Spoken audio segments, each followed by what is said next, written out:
আসসালামু আলাইকুম। সংবাদে আপনাদের সবাইকে স্বাগত জানাচ্ছি। আমি ফিরোজ তোহা। শুরুতেই সংবাদ শিরোনাম। বাংলাদেশের সর্বশেষ গুরুত্বপূর্ণ আপডেট সংবাদে আপনাকে স্বাগত। শুরুতেই সংবাদ শিরোনাম, পরে বিস্তারিত। প্রথমে জানাবো, জাতিসংঘের কার্যালয় স্থাপনের জন্য অনুমোদন দিল অন্তর্বর্তীকালীন সরকার।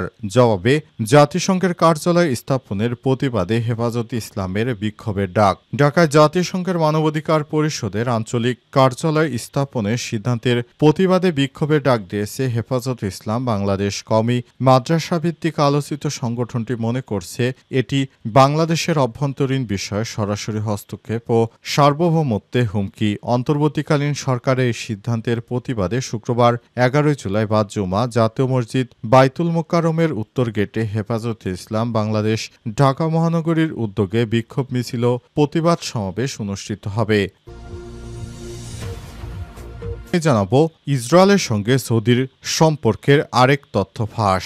ধীরে ধীরে ইসরায়েল ঘেঁষা হিসেবে আত্মপ্রকাশ করছে সৌদি আরব এবং সিরিয়া। বিশেষ করে সৌদি আরব প্রকাশ্যে ইসরায়েল বিরোধী মনোভাব দেখালেও বাস্তব চিত্র তার উল্টো, বরং বাতাসে গুঞ্জন রয়েছে সম্পর্ক স্থাপনের জন্য ইসরায়েলে এক পা দিয়ে রেখেছে সৌদি আরব। আর এই তালিকায় জোরে সোরে নাম শোনা যাচ্ছে সিরিয়ারও। এ বিষয়ে চাঞ্চল্যকর তথ্য জানাবো, সঙ্গেই থাকুন।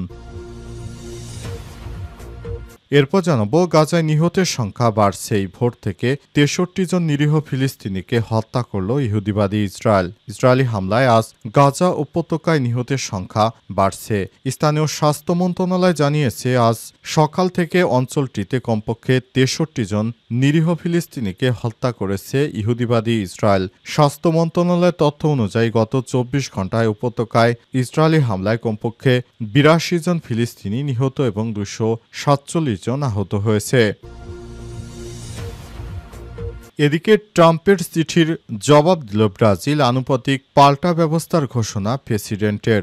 মার্কিন প্রেসিডেন্ট ডোনাল্ড ট্রাম্প আজ ব্রাজিলের ওপর 50% শুল্ক আরোপের চিঠি পাঠিয়েছে। চিঠির জবাবে ব্রাজিলের president Luiz Inacio Lula da Silva জানিয়েছে তার সরকার যুক্তরাষ্ট্রের বিরুদ্ধে আনুপাতিক পাল্টা ব্যবস্থা বাস্তবায়ন করবে।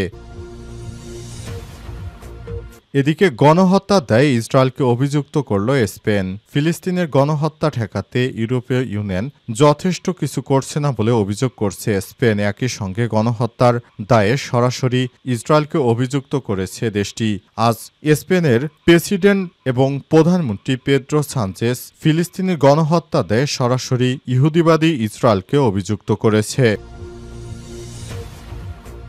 জাতিসংঘের কার্যালয় স্থাপনের জন্য অনুমোদন দিল অন্তর্বর্তীকালীন সরকার।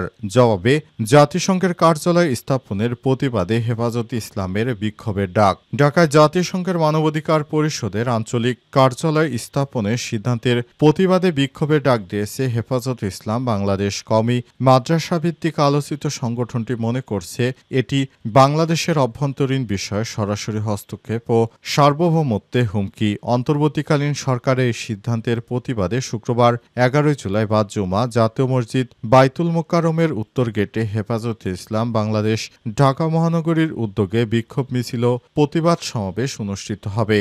অন্তর্বর্তীকালীন সরকারের পক্ষ থেকে জাতিসংঘকে বাংলাদেশে অনুমোদন দেওয়া হয়েছে, কিন্তু হেফাজতে ইসলামের পক্ষ থেকে মনে করা হচ্ছে জাতিসংঘের কার্যালয় স্থাপিত হলে বাংলাদেশে বিদেশি সংস্কৃতি ভর করতে পারে। এ কারণে বাংলাদেশের হেফাজতে ইসলামের নেতাকর্মীরা সরকারের বিরুদ্ধে এই বিক্ষোভের ডাক দিয়েছেন। হেফাজতে ইসলামের ঢাকা মহানগরের সভাপতি মাওলানা জোনায়েদ হাবিব ও সাধারণ সম্পাদক মাওলানা মামুনুল হক ইমানদার দেশপ্রেমিক ও স্বাধীন চেতা নাগরিক সমাজকে দলমত নির্বিশেষে শুক্রবারে শান্তিপূর্ণ কর্মসূচিতে উপস্থিত থাকার আহ্বান জানিয়েছেন। এদিকে আজ উপদেষ্টা পরিষদ ঢাকায় জাতিসংঘের মানবাধিকার বিষয়ক হাইকমিশনারের কার্যালয় মিশন স্থাপন সংক্রান্ত সমঝোতা স্মারকের খসড়ায় চূড়ান্ত অনুমোদন দিয়েছে। মন্ত্রিপরিষদ বিভাগের সংবাদ বিজ্ঞপ্তিতে বলা হয়, বাংলাদেশে জাতিসংঘের মানবাধিকার বিষয়ক হাইকমিশনারের কার্যালয় এর মিশন স্থাপন সংক্রান্ত সমঝোতা স্মারকের খসড়া চূড়ান্ত অনুমোদন করা হয়েছে। বিজ্ঞপ্তিতে বলা হয়েছে, নির্যাতন ও অন্যান্য নিষ্ঠুর, অমানবিক বা মানহানিকর আচরণ বা শাস্তির বিরুদ্ধে কনভেনশনের একটি পরিপূরক প্রোটোকল হল এর ঐচ্ছিক প্রোটোকল, যা জাতিসংঘের আওতাধীন। প্রোটোকলটি 2002 সালে গৃহীত হয়েছে। এর মূল উদ্দেশ্য হল বিশ্বব্যাপী নির্যাতন এবং অনন্য নিষ্ঠুর, অমানবিক বা অবমাননাকর আচরণ যা শাস্তির বিরুদ্ধে প্রতিরোধমূলক ব্যবস্থা আরও জোরদার করা। ইসরায়েলের সঙ্গে সৌদির সম্পর্কের আরেক তথ্য ফাঁস। ধীরে ধীরে ইসরায়েল ঘেঁষা হিসেবে আত্মপ্রকাশ করছে সৌদি আরব ও সিরিয়া। বিশেষ করে সৌদি আরব প্রকাশ্যে ইসরায়েল বিরোধী মনোভাব দেখালেও বাস্তব চিত্র তার উল্টো, বরং বাতাসে গুঞ্জন রয়েছে সম্পর্ক স্থাপনের জন্য ইসরায়েলে এক পা দিয়ে রেখেছে সৌদি আরব, যা মুসলিম দেশ হিসেবে খুবই দুর্ভাগ্যজনক। ইহুদিবাদী ইসরায়েলকে আতাত করছে তারা। ইহুদিবাদী ইসরায়েলকে আতাত করার কারণে যুক্তরাষ্ট্র এবং ইসরায়েলকে খুশি করার জন্য তারা কাজ করে যাচ্ছে, অথচ মুসলিম দেশ হিসেবে এবার সৌদি আরবের মুখোশ উন্মোচিত হয়ে গেল পুরো বিশ্বের সামনে। কারণ সৌদি আরব উপরে উপরে তারা ইরানকে সমর্থন দিচ্ছে ইত্যাদি কথা বললেও তলে তলে দেখা গেল তারা ইরানে হামলার সময় ইহুদিবাদী ইসরায়েলের হয়ে সরাসরি পক্ষপাতিত্ব করেছে। এমন এক চাঞ্চল্যকর তথ্য সামনে এসেছে। তারা মুসলিম রাষ্ট্র হয়ে ইহুদিবাদী ইসরায়েলকে সরাসরি সহায়তা করছে, প্রতারণা করছে। এটি সৌদি আরবের বাদশার দিকে এবার মানুষের আঙ্গুল তুলতে বাধ্য হচ্ছে। কারণ সিরিয়ার নতুন প্রেসিডেন্ট আহমেদ শারা এবং সৌদির যুবরাজ তারা মিলে ইহুদিবাদী ইসরায়েলের সঙ্গে আতাত করতে চলেছে এবং তারা চাইছে নতুন করে যাতে করে সৌদি আরব এবং ইসরায়েলের সঙ্গে সম্পর্ক স্বাভাবিক হয়। পুরো বিশ্ব যখন ইহুদিবাদী ইসরায়েলকে ঘৃণার চোখে দেখে, কিন্তু তাদের সেই আদর্শের রাষ্ট্র সৌদি আরবই এবার ইসরায়েলের সঙ্গে গোপনে আতাত করছে এমন তথ্য ফাঁস হয়ে গেছে। এবার সৌদি আরব তারা যে দ্বিচারিতা আচরণ করছে সেটি বিশ্বের সামনে প্রকাশিত হয়ে গেল।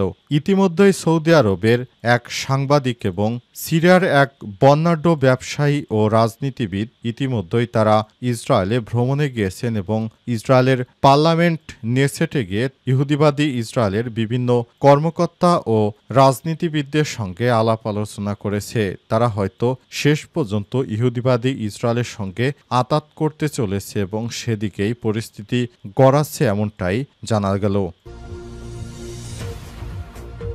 গাজায় নিহতের সংখ্যা বেড়েই চলেছে। আজ ভোর থেকে এ পর্যন্ত ৬৩ জন নিরীহ ফিলিস্তিনিকে হত্যা করল ইহুদিবাদী ইসরায়েল। ইসরায়েলি হামলায় গাজা উপত্যকায় নিহতের সংখ্যা বাড়তেই আছে। স্থানীয় স্বাস্থ্য মন্ত্রণালয় জানিয়েছে আজ বৃহস্পতিবার ভোর থেকে শুক্রবার রাত পর্যন্ত কমপক্ষে ৬৩ জনকে হত্যা করেছে দখলদার ইসরায়েলি বাহিনী। গাজার স্বাস্থ্য মন্ত্রণালয়ের তথ্য অনুযায়ী গত ২৪ ঘন্টায় কমপক্ষে ৮২ জন নিহত হয়েছে এবং নতুন করে ২৪৭ জন আহত হয়েছে। ইহুদিবাদী ইসরায়েলের গাজায় ত্রাণ দেওয়ার কথা বলে নিরীহ মানুষদেরকে ডেকে নেয় এবং সেখানে তাদেরকে হত্যা করা হচ্ছে। ইহুদিবাদী ইসরায়েলের সেনারা এতটা নরপিশাচ যে নিরীহ ফিলিস্তিনিদেরকে ডেকে নিয়ে হত্যা করছে। পুরো পৃথিবীতে সবথেকে সুন্নি সম্প্রদায়ের লোক সব থেকে বেশি, কিন্তু সেই সুন্নি সম্প্রদায়কে যখন ইহুদিবাদী ইসরায়েলরা হত্যা করছে তখন কোনো মুসলিম অর্থাৎ সুন্নি প্রধান দেশ কথা বলছে না। কিন্তু যাদেরকে সারাদিন শিয়া বলে যারা সুন্নি সম্প্রদায়ের মানুষ গালাগাল দেয় এবং তাদেরকে কাফের ইত্যাদি নানা ধরনের অপবাদ দেয়, কিন্তু তারাই সেই ইরানি এবার নিরীহ ফিলিস্তিনিদের পাশে দাঁড়িয়েছে। সেটি কোনো মুসলিম রাষ্ট্র বা কোনো সুন্নি রাষ্ট্র করে দেখাতে পারেনি, যেটি ইরান করে দেখিয়েছে। এবার সৌদি আরব সেই ইহুদিবাদী ইসরায়েলের পথেই হাঁটছে, এমনই চাঞ্চল্যকর তথ্য সামনে এসেছে।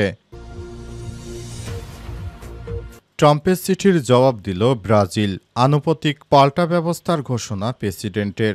মার্কিন প্রেসিডেন্ট ডোনাল্ড ট্রাম্প ১০ জুলাই ব্রাজিলের ওপর ৫০% শুল্ক আরোপের চিঠি পাঠিয়েছে। চিঠির জবাবে ব্রাজিলের president Luiz Inacio Lula da Silva জানিয়েছে তার সরকার আনুপাতিক পাল্টা ব্যবস্থা বাস্তবায়ন করবে। দা সিলভা জোর দিয়ে বলেছেন, একতরফাভাবে শুল্ক বৃদ্ধির যে কোনো পদক্ষেপের প্রতিক্রিয়া ব্রাজিলের অর্থনৈতিক পারস্পরিক আইনের আলোকে দেয়া হবে। ব্রাজিলের সঙ্গে মার্কিন বাণিজ্য ঘাটতি দাবি ভুল। তিনি সোশ্যাল মিডিয়ায় লিখেছেন, মার্কিন সরকারের পরিসংখ্যানে গত ১৫ বছরে ব্রাজিলের সঙ্গে পণ্য ও পরিষেবার বাণিজ্য $৪১০ বিলিয়ন উদ্ধৃত দেখায়। ট্রাম্প ইতিমধ্যেই ২২টি দেশে শুল্কপত্র পাঠিয়েছে, তার মধ্যেও বাংলাদেশও আছে। বাংলাদেশের উপর ৩৫% শুল্ক আরোপ করা হয়েছে। ১ আগস্ট থেকে নির্দিষ্ট দেশগুলোতে শুল্ক আরোপ করা হয়েছে। এর মধ্যে ব্রাজিলের উপর ৫০% হারে শুল্ক দেয়া হলো। চিঠিতে ট্রাম্প বলসোনারোর প্রতি ব্রাজিলের আচরণ এবং মার্কিন